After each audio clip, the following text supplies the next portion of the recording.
ധനഹ അഞ്ചാം ഞായർ. മർക്കോസ് 2:1-12 വരെയുള്ള വാക്യങ്ങൾ. ഒരുപാട് അസാധാരണത്വമുള്ള ഒരു സുവിശേഷ ഭാഗമാണ് നമ്മൾ ശ്രമിച്ചത്.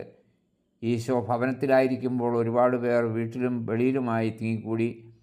അവർ അവിടുത്തെ കാണുവാൻ, അവിടുത്തെ ശ്രവിക്കുവാൻ, മനസ്സിലും ശരീരത്തിലും സൗഖ്യം പ്രാപിക്കുവാൻ എത്തിയവരായിരുന്നു.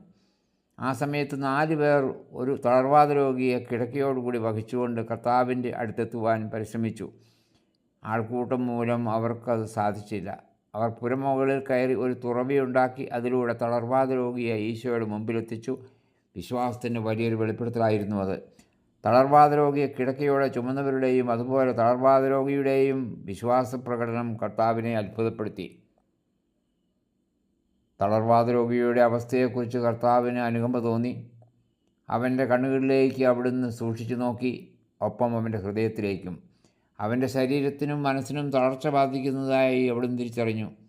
ആദ്യമായി അവൻ്റെ ശരീരം സുഖപ്പെടുത്തുന്നതിന് പകരം അവൻ്റെ ആത്മാവിന് സൗഖ്യം കൊടുക്കുകയാണ് അവിടുന്ന് ചെയ്തത്. തളർവാദ രോഗിയുടെ അവസ്ഥ ഒരു ശിശുവിൻ്റേതുപോലെയായിരുന്നു. അവൻ്റെ ദയനീയാവസ്ഥയിൽ അവനോട് കരുണ തോന്നിയിട്ട് അവനോട് പറഞ്ഞു, മകനെ, നിൻ്റെ പാപങ്ങൾ മോചിക്കപ്പെട്ടിരിക്കുന്നു. മകനെ എന്ന വിളിയിൽ അവിടുത്തെ പിതൃവാത്സല്യം അവിടുന്ന് വെളിപ്പെടുത്തുകയായിരുന്നു. അവൻ പാപങ്ങൾ ഏറ്റുപറയുന്നതിന് മുമ്പ് തന്നെ എല്ലാം അറിഞ്ഞുകൊണ്ട് അവിടുന്ന് അവന് പാപമോചനം നൽകി.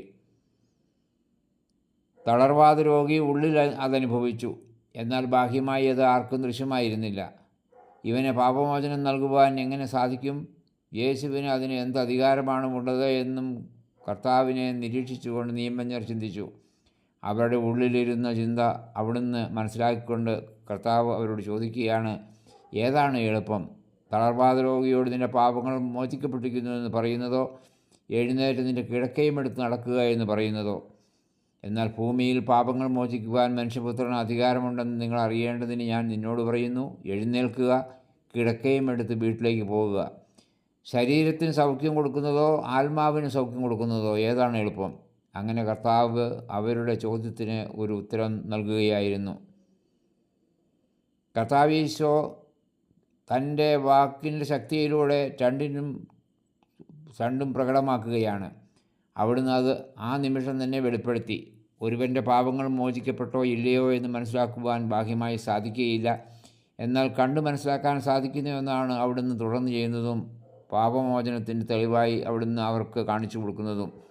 നിൻ്റെ പാപങ്ങൾ ഇതാ മോചിക്കപ്പെട്ടിരിക്കുന്നുവെന്ന് ഈശോ പറയുന്ന ആ നിമിഷത്തിൽ തന്നെ അതും സംഭവിച്ചു. തീർച്ചയായും അത് അയാൾ ഉള്ളിൽ അനുഭവിച്ചു.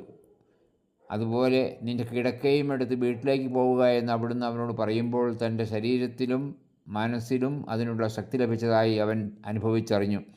തത്സമയം അവൻ സുഖപ്പെട്ടു. അത് ദൃശ്യമായ ഒരു അനുഭവവും അത്ഭുതവുമായിരുന്നു. ആത്മാവും ശരീരവും മനസ്സും എല്ലാം ഒന്നു തന്നെയാണ് ആ നിമിഷം അനുഭവിച്ചത്.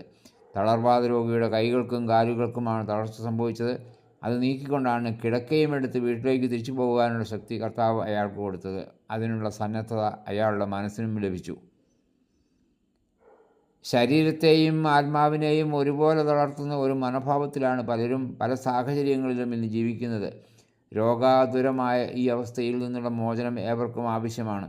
നമ്മുടെ കുടുംബങ്ങളിൽ പലതിലും പരസ്പരം തളർത്തുന്ന സാഹചര്യങ്ങൾ ഉരുത്തിരിയുന്നില്ലേ?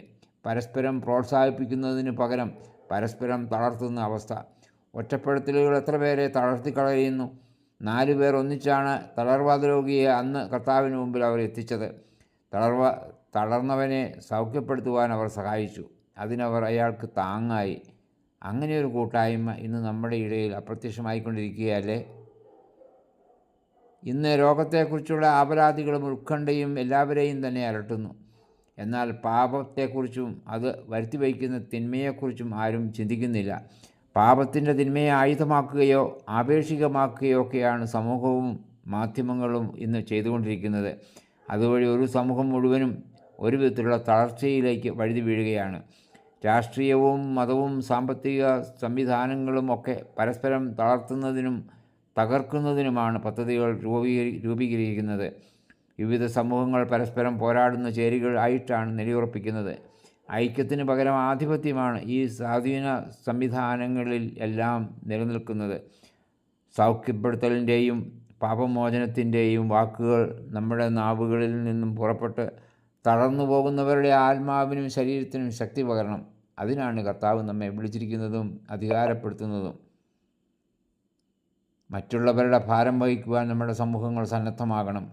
അന്ന് ആ തളർവാദ രോഗിയെ ചുമന്ന് കർത്താവിന് മുമ്പിൽ എത്തിച്ചതുപോലെ മറ്റുള്ളവരുടെ ബലഹീനതയെ വഹിക്കുവാൻ സന്നദ്ധമാകുന്ന സമൂഹത്തെയാണ് മതവും രാഷ്ട്രവും വാർത്തെടുക്കേണ്ടത്. ധാർമ്മികതയ്ക്ക് സമൂഹത്തിൽ ഒന്നാം സ്ഥാനം ലഭിക്കണം. എന്നാൽ ഒന്നാം സ്ഥാനത്ത് എത്തുവാനുള്ള നെട്ടോട്ടത്തിലാണ് മിക്കവരും.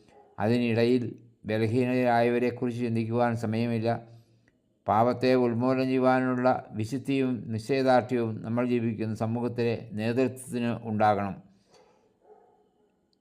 ഈ ഉൾക്കാഴ്ച എല്ലാവരുമായി പങ്കുവയ്ക്കുവാൻ നമുക്ക് പരിശ്രമിക്കാം. ഏവർക്കും ഞായറാഴ്ചയുടെ അനുഗ്രഹങ്ങൾ ഈ സന്ധ്യാവേളയിൽ ആശംസിക്കുന്നു. Father James Purathayil CST.